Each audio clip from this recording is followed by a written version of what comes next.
So a couple of weeks ago, I got a puncture in my rear tire when I was riding with my buddy Evan in Prescott. And a bunch of you guys in the comment were like, dude, it's just time to get Cush Core. It's time to bite the bullet and do it. And I have Cush Core. I've got the 29er version. But I just don't want to put it on. The bike I'm riding right now, the Orbea Rayon, is a demo bike. When I get my version of the Orbea Rayon, whenever that comes, maybe in a couple weeks, who knows, I'm going to put this Cush Core on there. But until then, I don't want to put it on and then have to take it off. The only thing that scares me more about putting Cush Core on is taking it off. I've heard rumors. Of course, the guys at Cush Core are like, oh, no, it's not that bad. But you guys know me. So in the comments of the same video, someone linked to me the Children of the Loam YouTube video where he bought some closed cell foam in 6 feet batches and cut it open and kind of made his own version of Cush Core / Huck Norris. And I've already tried Huck Norris and it works pretty well, but it just got to be like a goopy mess. I was using slime and it was like the blue-green slime and it seemed like it was absorbing the slime even though it's closed cell foam. So it was just a huge mess. So that's going to happen, I think, with any of them. But I just ended up throwing the Huck Norris away because putting on the tire and taking it out was like, ugh. But the Huck Norris did save my butt. When I looked at the foam, there was definitely snake bites in the foam that probably would have been snake bites in my tire. So I've got my closed cell foam, aka backer rod. This is like you'd use it on the job site if you're trying to fill in gaps. Like you fill this in and then you put like caulking or epoxy over the top of it. When you squeeze this stuff, you can feel it. It's very solid. It's not as good as Cush Core. Cush Core is way more firm when you squeeze it. But this bad boy was on sale for $2.95. I got 2 of them and then shipping was like 10 bucks. So we're looking at 16 bucks of material here. So your first task is to somehow cut this stuff in a graceful way down the center. I don't think I mentioned this is 2 inches in diameter, FYI. And it's closed cell foam. That's very important. A pool noodle or something like that is open cell foam, and it's just not going to work the same.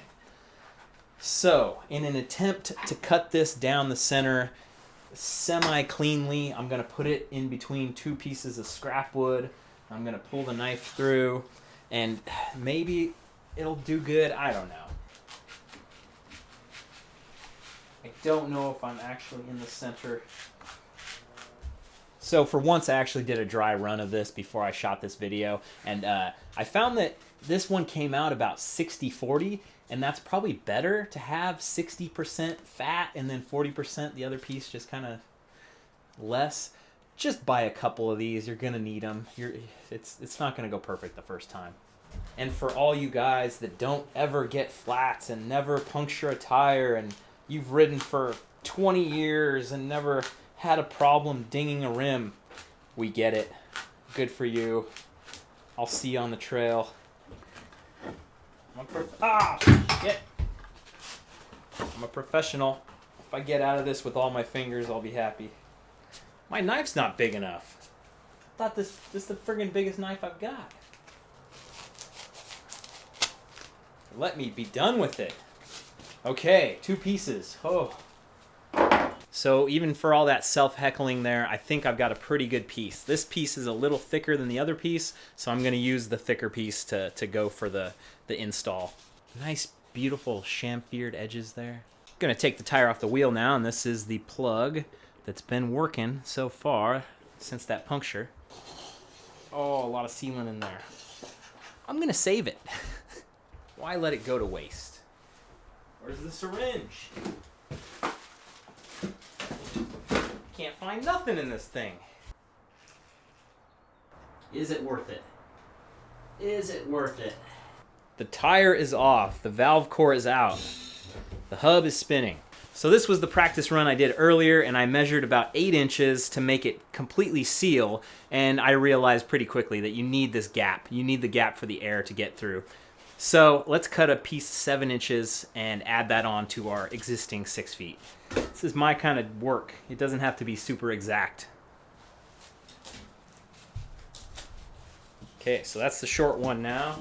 This plus this equals ultimate rim protection. So now I'm going to take a zip tie and I'm going to mate these 2 together. And this side can be tight. And it's funny, I've actually found that when you push through, this works just fine. You don't even need to cut a hole.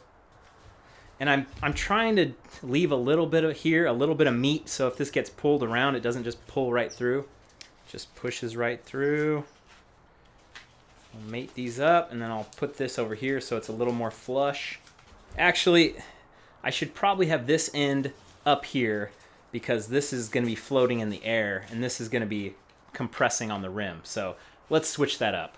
I only have like 3 zip ties left. I need to order more. All right, so if I hadn't said before, if you hadn't noticed, the round end goes into the rim channel.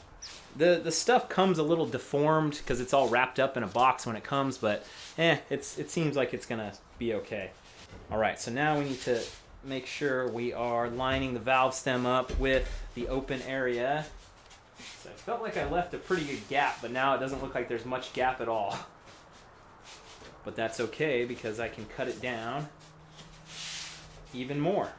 You can always cut down the smaller piece if it's a little long, and since we bought 2 6-foot sections of these, we've got plenty to work with. So for this zip tie, I'm going to go a little more off center, which isn't as strong. It probably isn't going to hold up as well, but I don't want the zip tie to just sit on top of the valve stem like that. I'm trying to think of a good name for this. Cheapo Cush Core, cheap, fake foam. Oh no, that's coming up through the wrong section right there. Focus on the task at hand. My practice run didn't really have a tight fit, so this might be better if it kind of has a tighter fit. But I still don't want to block the valve stem. Not perfect there. It's hard to see, but it is not on top. Oh, who wouldn't trust their rims to something this magical? I'll probably feel a noticeable loop, loop, loop. Thick side, thin side, thick side, thin side. So now the fun begins, where we actually try to put the tire back on. And I make sure that I've got the tire pointed in the correct direction. At least on the rear tire, it's always easy because you just put this sprocket side out with all the other stuff that it shows, and that's always the correct direction. I think I just ended up taking the whole thing off and putting on the one side of the tire first. That's what I'm going to do again. The key to always putting this stuff on is center channel. Try to keep everything in the center channel of the rim, and then your tire will not fight you as much. It's always going to be a fight. Locate valve stem again.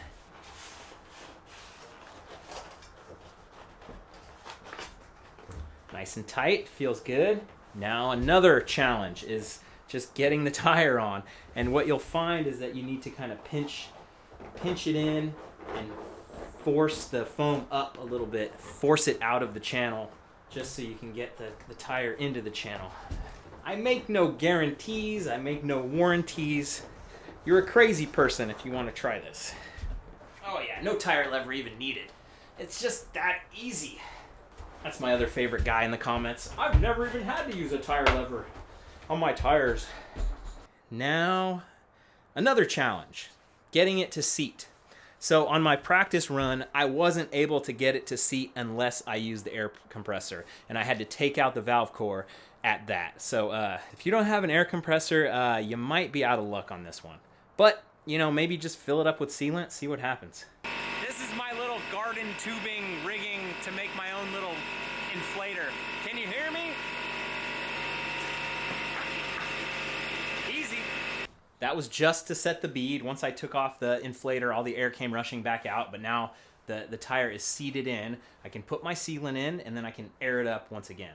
Oh, my precious stands. I had to save it. Let me make another mess here. The syringe doesn't go to the bottom. Great. Oh, so janky. Okay, let's wipe it down a little bit. I'll put my valve core back in, inflate it, and we'll be good to go, I guess. Okay, I'm setting myself up at 21. Screw it. I'm going to 20 PSI. And I've been having problems at 25 PSI, at 30 PSI, just riding heavy. I'm only 150 pounds, and so many people are like, oh, I'm 300 pounds and I run 18 PSI. I get it. We've all got our stories. We've all got our own experiences. Okay, let's give it a shake. Make sure it's all sealed up here. cheapo rim tire inserts engaged. I still need to think of a funny name for this. Hopefully my people on Patreon, they're watching this early, will have come up with a really good name, and then that will be in the video as it goes along. So here's the thing about this stuff, like sealant or rim strips, you don't even care about them when they're working. You don't even think about them. You could get friggin' puncture after puncture, and then it just seals up with stands and you would never even know, or orange seal, or what PD seal, whatever one you think is the best. You just never think about it. You just go throughout your life riding, having a blast until it fails. And then when it's like, oh, stupid stands won't friggin' fill this whole piece of crap, and then you switch to orange seal and you're like, yeah, orange seal is the best. When really, is it? Or is it just the conditions and all the other friggin' myriad things that go along with riding on the trail hard?